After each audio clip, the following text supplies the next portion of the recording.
Last time we did a comparison between 6, 8, and 10 CPU cores for gaming and streaming, and saw how many cores do you need if you plan on starting streaming using CPU encoding.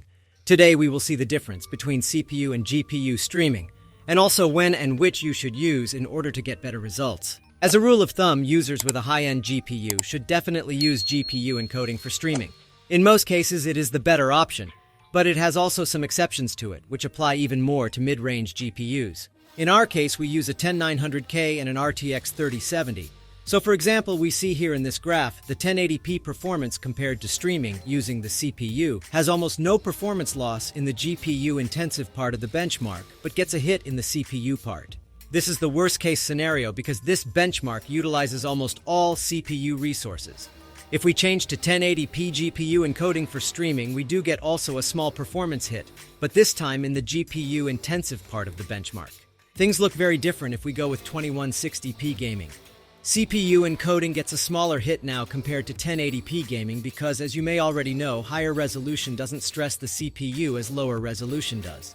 So if we change to GPU encoding and run the game at 2160p, we have a much larger performance hit, as we can see in this graph. This may lead to make some games lag or become unplayable, especially if your GPU runs on limit already. So to sum up how you should choose whether to stream with your GPU or CPU. Well, you should use an app like MSI Afterburner and check whether the game you want to stream limits your GPU or CPU the most. As I already mentioned, this will also depend on the resolution you game on, as well as the target FPS you want to achieve. So if, for example, your GPU runs at almost 100% already, then you might want to use the CPU.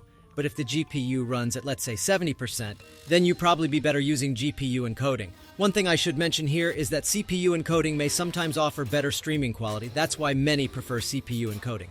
If you have any questions, I would be glad to answer them in the comments below. As always, don't forget to like, subscribe, and share this video. See you on the next one.